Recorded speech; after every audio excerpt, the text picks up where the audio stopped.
So about a month ago, I got the opportunity to build my dream racing sim setup. And I think it's safe to say, I've been having a lot of fun on it. However, today we're going to be diving deeper into the sim racing rabbit hole. We've got some upgrades to install. Thought I'd bring you guys along for the journey, bring back the vlogs. Let's get into it. All right, so we have 3 packages here to unbox. We have a shifter, we have a handbrake, and we also have a hub to connect everything together. More on that later. Now, shout out to Moza Racing for sending all this gear over. If you guys want to check out any of the stuff in today's video, I'll be sure to have it linked down below in the description. Let's get our karambit ready. Now, I'm not entirely sure which package this is. I don't know if this is the shifter or the handbrake. I guess we will find out. So this is the handbrake. So it's the HBP handbrake. I believe this comes in at around $100. I'm just gonna swap out the mouse pad because I've just realized pretty much everything we're unboxing is black and this mouse pad is like partly black. There we go, that's a bit better. So we got a couple of parts here I'll show you guys up close. So this is the shifter base. Now all of this is made of aluminum. It's like this anodized aluminum. Looks really nice. And then here's the handle. Again, same material, has a really solid feeling to it. Now what's quite cool about this handbrake is that you can mount this 2 different ways. So you can either have the handle horizontal like this, which is what you'd find, I guess, in a regular car, like an emergency handbrake, but you can also have it mounted upright, which is more similar to like a drift car. Looks like there's also a few different springs included and dampeners as well, so depending on what kind of tension you want on it, you can add these in as well. Suppose I should read the instructions. A few moments later. So we just need one of these long bolts along with a washer that goes through here. You can also kind of choose what height you want it at as well. You can see here we have a bit of movement, so you can either mount it like that or you can mount it like that. All right, and there it is assembled. It feels really good actually. It's not as like clunky as I thought it would be. Yeah, it's like a nice springiness to it. Let's move on to the shifter. Now I'm actually very excited to try this shifter because about 4 weeks ago when I first built the sim, I actually ordered myself a shifter. It was from SHH. They basically make kind of like these 3D printed manual shifters. And the cool thing about them is that you can switch them between being like a H pattern shifter and a sequential. So that was like the reason I initially ordered it. And I've been pretty impressed with it so far. So I am excited to try out Moza's shifter to see whether or not it feels better, what the differences are. I think this comes out around the same price once you've paid for like shipping and stuff. Although this one is only an H pattern shifter, so you don't get the option to switch to sequential. That's one thing I miss about the UK is my manual car. I miss manual shifting. Everything's auto in the US. Yeah, we have the same black anodized aluminum again. Looks really, really nice. This is the shifter knob, so same material that just goes onto this stem, which I believe is a standard stem. So you could just go ahead and order yourself like a custom knob online and just put that straight on there. Now, one thing that Moza have done with this is they've locked out the reverse and 7th gear. That was one thing with the SHH shifter that I found a little bit strange, was that it's really easy to go into like 7th or 8th gear. How the lockout system works on this is if you want to go into reverse, you have to push the shifter down. You can see there's like a little bit of movement there, and then you go across and up into reverse. But anyway, that is both the handbrake and the shifter. Let's move on to the hub. So the reason this hub exists is because obviously once you start getting like a handbrake and a shifter and you've got like your steering wheel and pedals, it's going to start taking up a lot of USB ports. So the reason they made this is just so that you can connect everything into one hub, and then it's just one USB port to your PC. This is what the hub looks like. So same material, once again, feels great. We've got 4 ports on here, so you can see it's labeled base. We've got wheel, dash, shifter, and handbrake. So you essentially just plug everything into this, and then on the other side you'll see we have USB, so that goes straight to your PC. And then that's quite nice. They've also got auxiliary power, so you can hook it up to like a charger, because I guess if you're running that many devices off of one USB, then you might need some additional power, so that's good. And of course they do give you all the cables as well, so you get USB-C cable, you've got your USB Type-B cable here as well. So I think that's about it for the unboxing. Let's go install it. Now, for those of you that haven't already seen it, I'll give you a quick rundown on the rig. If you have already seen it and you want to skip ahead, I've got chapters down below. But yeah, this is what we have at the moment. So we have the cockpit, which is from GT Omega. The chair is also from GT Omega as well. Really solid construction, been impressed so far. This crazy monitor you see is from LG. This is the LG Ultra Gear 45 OLED. So it's just like insane picture quality. And yeah, like a super immersive curve, which I feel like is really good for sim racing. Racing. Wheel and pedals are of course from Moza Racing. I've really been enjoying using these so far, although I would like to get a bigger wheel. And then this is that SHH shifter that I was telling you guys about that I picked up. As you can see, this is what I was talking about with, like, I guess the build quality.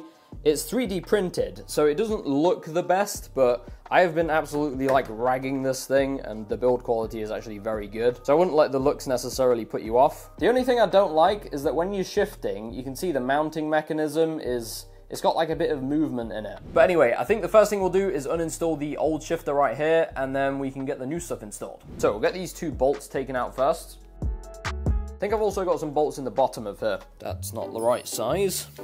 That's also not the right size. There we go. Now, to be fair to this shifter, I don't think I ordered the correct mounting mechanism, because I wanted to be able to mount it just like from the bottom, but it didn't end up working. So if you do end up ordering this, make sure you just double check what method of mounting you're going to be using. And there we go. Now that that's taken care of, we can install the new one. So I think we're going to put the shifter around here on this mounting plate, and then we should have enough room for the handbrake to go at the side of it. I'm hoping that should work, but you never really know until you do it, so let's do it. No! So I think we'll need 2 of these bolts right here and 2 of these nuts. We'll grab some washers as well. And then we'll probably need the same for the handbrake actually, so grab another 2 of them. I should have some more bolts in here. I do, look at that. So we'll go ahead and get this lined up. We'll put a bolt and a washer through here. Grab one of these. Okay, that should be good.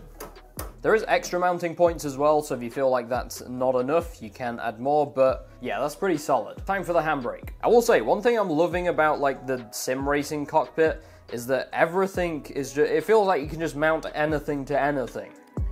Okay, that should be all good. Now, we do need to loosen this whole plate off slightly, because I think I'm gonna need to move it back a little bit, so we'll do that. I'm thinking there should be about good. We have a slight problem. Yeah, we're gonna need to move this. I don't know how I didn't think of that. So I think the next best thing we can do is shift it from this hole to this one, which is maybe a little bit further out than I wanted it, but I guess we will see. That is much better. The real question is it too far away to use from this position? I mean, it's a little bit of a stretch, honestly. Although, I feel like this could also still be closer, so if I loosen this off and shift it this way a little bit, then we should be okay, I think. Yeah, I think there should do it. Let's try that. That feels much better. So now that's all taken care of, we can get everything hooked up to the hub. So there is the handbrake. And then we have the shifter. I apologize in advance for the terrible cable management, by the way. We literally move again in 4 weeks. So it's just popped up here asking us to activate everything that we've connected. So we've got the hub, we have got the shifter, and the handbrake. All good to go. Oh, I forgot to turn on the steering wheel. There we go. Now we're good. One feature I forgot to mention that's quite cool about this shifter, it has an intelligent auto blip mode built into it, so you can basically do like auto rev matching on downshifts. I'm not going to go over the software too much, but I mean, I've been impressed with it so far. I do like how everything just pops up and like you can customize everything as well. I'm not going to faff them out with all that because I just want a game. So I think we're about ready to go. We've booted up Assetto Corsa, we're on the Shitoku map, we've got traffic, and we've got a Mazda RX-7 with 1100 horsepower. Let's go.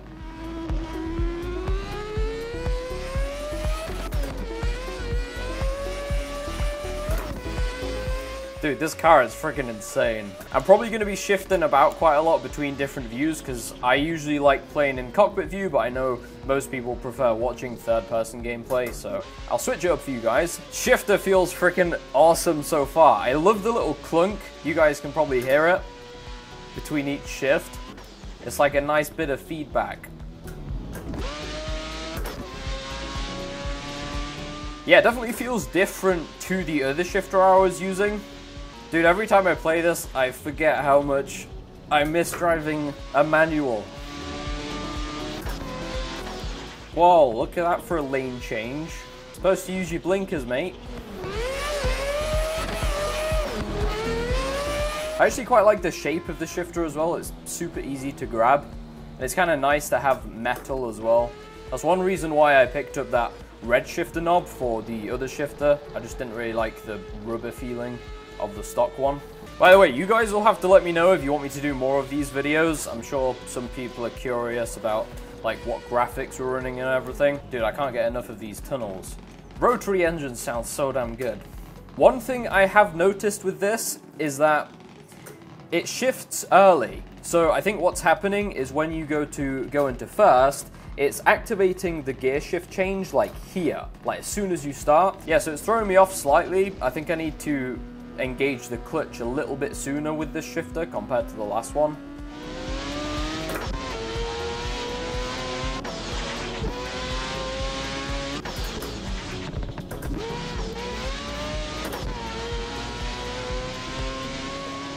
This car has ridiculous amounts of power. Don't forget to use your blinkers. Dude, graphics in this game look so good at night. So I've just booted up a different map with a drift car so we can test out the handbrake, do some drifting.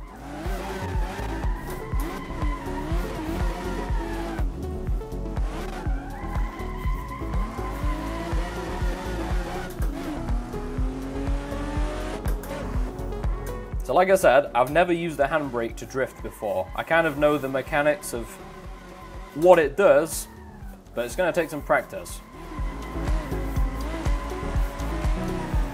I'm actually interested to try out the different springs to see what the difference is.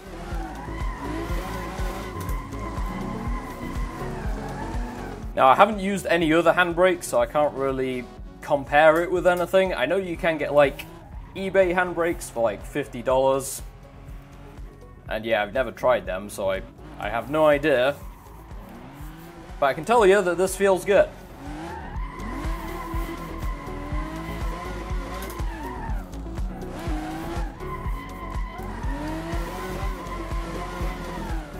Alright, so final thoughts on the handbrake and the shifter. What do we think? Handbrake, I'm going to give an A+. Feels awesome. Like I said, I haven't used any other shifters, so take that with a pinch of salt. Yeah, I definitely need to practice more. I mean, I've only been on the racing sim for what, 4 weeks now, so we've got a lot of practice to do. Apologies for the bad gameplay. Shifter, I'm gonna give an A. I really like the build quality, it looks awesome. The sound is something you're gonna have to, I guess, decide on yourself. If that's something that bothers you, then keep that in mind. Personally, I quite like it. I like the clunk, like kind of mechanical feedback that it gives. Again though, just bear in mind that it does shift quite early. So if you're used to other shifters, you'll probably have to get used to it. Other than that though, I love it. It's great. Ties into the Moza ecosystem really well too. But anyway, that'll do it for this video. I hope you guys enjoyed. I am very hot. It's boiling in this room, so I'm gonna go and take a shower. But yeah, drop a like if you enjoyed, guys. Subscribe if you're new. You can find all the links to everything down below in the description. In fact, I have a discount code as well for the actual cockpit if you guys want to pick that up. So I have everything down below. But yeah, thanks for watching. I'll catch you all in the next one.